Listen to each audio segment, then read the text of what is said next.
नमस्कार, सुप्रभात। स्वागत सबरंग कार्यक्रम में आप सभी प्यारे प्यारे दर्शकों का एक बार पुनः बहुत सारी सुंदर सुंदर बातें लेकर पुनः उपस्थित हुआ हूँ आप सबके सम्मुख, और हम अगले कुछ पल साथ साथ रहकर उन बातों का आनंद लेंगे जो जीवन के लिए बहुत बहुत उपयोगी हैं।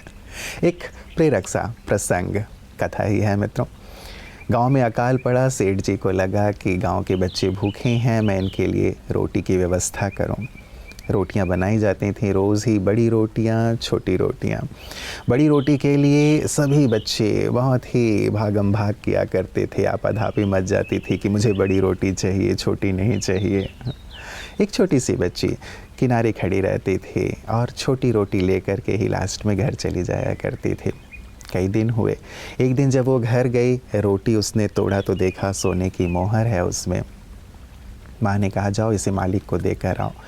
जब देने गई तो उसकी सच्चाई को देखकर, उसकी संतोषप्रद स्थिति को देखकर सेठ जी ने उसे अपनी धर्मपुत्री बना लिया और उसकी माँ के लिए भी मासिक वेतन तय कर दिया।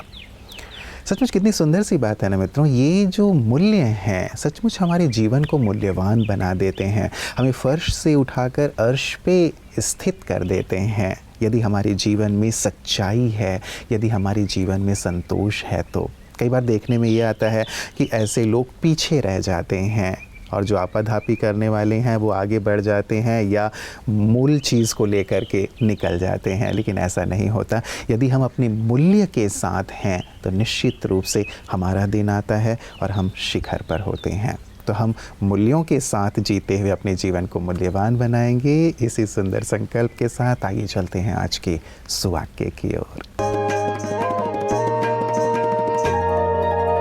नमस्कार। अपनी सारी आशाएं ईश्वर पर छोड़ दे तो व्यक्ति से निराशा नहीं होगी। हमारे जीवन के अंदर हम बहुत सी आशाएं रखते हैं। आशा रखना कोई बुरी बात तो नहीं है, लेकिन हमारी मनचाही आशा व इच्छा पूर्ण ना होना और उसके बाद हम जब निराश हो जाते हैं तो वो वास्तव में सही निर्णय नहीं है।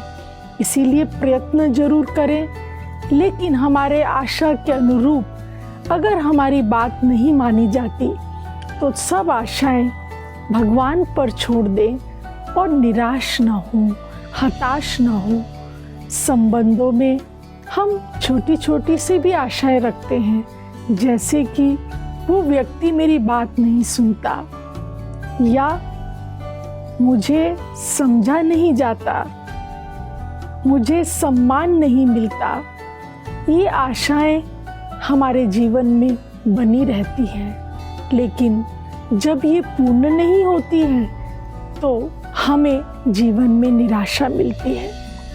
तो अगर हम सर्वशक्तिवान परमात्मा से अपना संबंध जोड़ लेते हैं और हताश नहीं होते हैं और अपनी बात मन की ईश्वर से कह देते हैं, तो हम हर प्रकार की परिस्थितियों में सामंजस्य बनाकर, तालमेल बनाकर जीवन में प्रसन्न रहते हैं। तो आइए आज से हम निराश न हों, लेकिन अपनी आशाएं परमात्मा पर छोड़ दें। मित्रों, प्रतिदिन हम आपके लिए आपकी सेहत आपके हाथ लेकर आते हैं, जिसमें आपको सेहत से जुड़ी हुई बहुत सुंदर सुंदर बातें प्राप्त होती हैं। आपके पास भी बहुत सुंदर जानकारियां होती हैं, हमें पता है, और कई बार आप उन्हें साझा भी करते हैं। आज भी हमारे पास कोलकाता से विकास जी ने बहुत सुंदर बातें भेजी हैं जो मैं आपके सामने रखना चाहता हूं। उन्होंने हमें 7 दवाइयां भेजी हैं जो संपूर्ण स्वास्थ्य के लिए बहुत ज़रूरी हैं, हम सब के लिए बहुत बहुत ज़रूरी चीज़।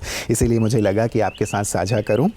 पहले वो कहते हैं कि पहली आवश्यक चीज़ है आवश्यक नींद, दूसरा सुबह के सूर्य की किरण, तीसरा शुद्ध शाकाहारी भोजन, चौथा व्यायाम, पांचवा पर्याप्त मात्रा में पानी, छठा परिवार और अपनों का समय और साथ ही सातवां आत्मविश्वास। कितनी सुंदर 7 दवाइयाँ हैं, सचमुच हम सब के लिए बहुत बहुत आवश्यक। बहुत बहुत शुक्रिया विकास जी आपका, आपने बहुत प्यारी 7 दवाइयाँ हमारे लिए भेजी हैं। ज़रूर हमारे सभी दर्शक इसे अपने जीवन में शामिल करेंगे और संपूर्ण स्वास्थ्य का आनंद लेंगे। तो आइए इन सुंदर 7 दवाइयों के साथ साथ हम आगे चलते हैं अपने इस अगले सेगमेंट आपकी सेहत आपके हाथ में, और देखते हैं कि इसमें भी आपके लिए कौन सी खास दवाई है। ओम शांति फ्रेंड्स। दोस्तों, जैसा कि हम जानते हैं आज सारे विश्व में नॉन कम्युनिकेबल डिजीज़ बहुत बढ़ती जा रही हैं। so, जितने भी नॉन कम्युनिकेबल डिजीज़ हैं, लगभग आज 90% डिजीज़ नॉन कम्युनिकेबल डिजीज़ हैं। और इन सभी non communicable disease basically lifestyle disease हैं। इसमें स्ट्रेस का बहुत भारी रोल है। हमारे अंदर घड़ी है जिसको हम बायोलॉजिकल क्लॉक कहते हैं, जैविक घड़ी है। उसमें हर चीज़ का टाइम होता है। सोने का टाइम है, किस समय सोना है। जैसे हम 10 बजे सो जाते हैं, सुबह ब्रह्म मुहूर्त में 4 बजे उठना है, मेडिटेशन करना है, प्लानिंग करनी है, सैर करनी है, समय पर ब्रेकफास्ट करना है, किस समय में काम करना है, बेस्ट एफिशिएंट आवर्स क्या होते हैं दिन के, लंच कितने बजे करना है, डिनर कितने बजे करना है, शाम को इवनिंग वॉक कितने बजे करनी है, वो सब चीज़ों का टाइम फिक्स रहता है। फिर नहा धो करके आप सुबह सुबह सनराइज़ के बाद सैर करें और फिर आप ब्रेकफास्ट टाइम पर करें, जिसमें ज़्यादा मात्रा में फाइबर लें, ज़्यादा फल, सब्जियां, सलाद, अंकुरित दलिया, सब्जी, रोटी खाएं। अपने दिन में 9 से 1 बजे तक का सबसे बेस्ट टाइम है काम करने का, वो काम करें। बीच में अगर एक फ्रूट की हेल्प ले लें तो बहुत अच्छा है। लंच 1 बजे करें, 1 से 2 के बीच में कर लें, और फिर आप 2 से 4 बजे तक, 5 बजे तक फिर काम करें, और फिर 5 बजे घर आकर के आप थोड़ा वॉकिंग करें, और फिर समय पर 6 से 7 के बीच में डिनर कर लें, और फिर 9 बजे एक लेटर लिखें परमात्मा के नाम, और फिर 9:30 10 बजे सो जाएं। तो आप देखेंगे आपकी दिनचर्या, आपको कई जो भी बीमारियां हैं, blood pressure, diabetes, heart disease, acidity, दमा, ये सब बीमारियां कम होती जाएंगी। आपके अंदर खुशनुमा जीवन की जीने की कला भी आएगी, क्योंकि हार्मोन्स का पूरा हार्मोनल ऑर्केस्ट्रा भी ठीक हो जाएगा। तो दोस्तों, अगर स्वस्थ और खुशनुमा रहना चाहते हैं तो याद रखें, follow your biological clock and not this clock. इस घड़ी को ना देख के जिए, इस घड़ी के अनुसार जीवन जिए। ओम शांति। मित्रों, यही वक्त होता है दुआएं कमाने का, कि जब किसी को ज़रूरत है हम उनके साथ खड़े हों। मान लो मुझे तकलीफ़ है, कोई मेरे साथ खड़ा नहीं भी हुआ, लेकिन जब दूसरे को तकलीफ़ है और मैं सक्षम हूँ तो ज़रूर उनकी मुसीबत में काम आऊँ। इसे अपने जीवन में गांठ बांध करके रख लें, क्योंकि जब कभी आप दूसरों की ऐसे समय पे मदद करते हैं तो उनकी दुआएं तो आपको मिलती ही हैं, लेकिन ईश्वर का आशीष भी आपको प्राप्त होता है। तो यही तो सच्ची मानवता है। आइए इस मानव धर्म को फैलाएं, इस मानवता को अपनाएं, और यही हमें विशिष्ट बना देता है, औरों से खास बना देता है। और ऐसे ही विशिष्ट जनों को हम भी अपने इस मंच पर आमंत्रित करते हैं। देखो, जो लोग तो इसमें पूरी तरह समर्पित होके लगे हुए हैं, राजयोग का जो अभ्यास भी करते हैं, तो उन लोगों के लिए तो ये एक डिफरेंट काइंड ऑफ वर्ल्ड हम बोल सकते हैं कि वो है। लेकिन जैसे हम लोग दुनियावी लोग जो आते रहते हैं यहाँ पे, क्योंकि इतने सारे सम्मेलनों में मैंने शमूलियत की है, तो कुछ चीज़ें हैं जो मुझे लगती हैं कि यहीं पे आके हमने प्राप्त की हैं। जैसे अपने मन पे कंट्रोल। अभी जो काम हमारा है उसमें बहुत सारी सिचुएशंस ऐसी आ जाती हैं कि आपको गुस्सा भी आता है, आपको अगर आप ओवर रिएक्ट करोगे तो उसका नुकसान भी होगा, आपको भी नुकसान होगा, आप जिसके लिए ओवर रिएक्ट कर रहे हो उसका भी नुकसान होगा, ओवरऑल समाज के किसी ना किसी वर्ग का नुकसान करोगे। लेकिन अगर आपका मन पे कंट्रोल हो जाए, आपको सहज में रहने की आदत पड़ जाए, आपको ये शांति में रहने की इच्छा हो, तो मेरे ख्याल में बहुत सारी जो समस्याएं हैं संसार में, आप उनका खुद भी सामना कर सकते हो और लोगों को भी आप बता सकते हो कोई ऐसी समस्याओं का कैसे सामना करना है। जैसे हमारा काम है अभी महिलाओं का काम, कितनी समस्याएं लेके डोमेस्टिक वायलेंस से या वर्क प्लेस पे जो महिलाओं को सामना करना पड़ता है मुश्किलों का, तो उन लोगों का ये नहीं कि हमने उस समस्या का हल करना है, उनको हम मॉरली भी बूस्ट करते हैं। वो तभी कर पाएंगे अगर हम खुद को महसूस करते हैं कि हमारा अपने मन पे कंट्रोल है। जिनके साथ हम रहते हैं, यदि उनकी खामियां देखते रहेंगे तो रिश्ते कभी भी मधुर नहीं रहेंगे। क्यों ना अपनी नज़र में थोड़ा परिवर्तन लाएं हम। मान लो 9 उनमें कमियां भी हैं तो एक तो अच्छाई होगी ही होगी। उस अच्छाई को ढूंढने की कोशिश करें। उस अच्छाई को जब देखेंगे, उसे आप अप्रिशिएट करेंगे, उसके लिए उनका शुक्रिया अदा करेंगे, प्रशंसा करेंगे, तो निश्चित रूप से जो संबंध हैं श्रेष्ठ होंगे, मधुर होंगे। और ये बात बिल्कुल तय है कि जो हमारे आसपास हैं उन्हीं की मदद से तो हम जीवन में आगे बढ़ेंगे।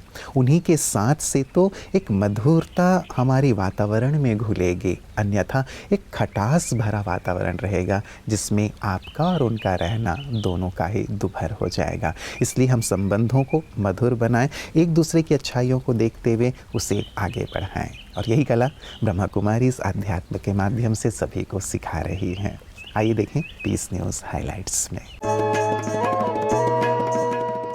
मध्य प्रदेश के जबलपुर स्थित ब्रह्मा कुमारी शिव स्मृति भवन में विश्व परिवार दिवस मनाया गया, जिसमें मंगलायतन यूनिवर्सिटी के वाइस चांसलर संभा शिवा राव जी, भ्राता कमलेश अग्रवाल जी एवं बी के भावना बहन मुख्य रूप से उपस्थित रहीं। इस अवसर पर बी के भावना बहन ने कहा कि सशक्त परिवार ही सशक्त समाज का दर्पण है। किसी भी परिवार में आध्यात्मिक शक्तियों का संचरण स्वतः ही समाज को एक नई दिशा प्रदान करता है। वहीं भ्राता संभा शिवा राव जी ने कहा कि आज समाज में पारिवारिक स्थितियां सही नहीं हैं, जो कि बहुत चिंता का विषय है, और ऐसे समय पर ब्रह्मा कुमारी संस्थान समाज में पुनः उन दिव्य गुणों की महक फैलाने का कार्य कर रही है, जो कि बहुत प्रशंसनीय है। कार्यक्रम के अंत में संस्था द्वारा अतिथियों को ईश्वरीय सौगात भी भेंट की गई। एक बड़ी सी मशीनरी भी यदि एक छोटे से पुर्जे की कमी हो जाती है तो वो ठप हो जाती है, चलना बंद कर देती है। तो उस छोटे से पुर्जे की भी आवश्यकता है एक बड़ी सी मशीन को चलाने के लिए, सिस्टम को चलाने के लिए। वैसे ही हमारे जीवन में भी हर एक की अहमियत है। तो हर एक में महानता है, खूबियाँ हैं। उन खूबियों को देखें, उन खूबियों की प्रशंसा करें और सबको प्यार और सम्मान देते हुए अपने जीवन में आगे बढ़ें। सचमुच यही जो सुंदर भाव है, यही जो सुंदर कला है, जीवन को आनंद से परिपूर्ण कर देती है। तो आपका जीवन आनंद से संपन्न हो, इन्हीं मंगल कामनाओं के साथ। नमस्कार, ओम शांति। जीवन के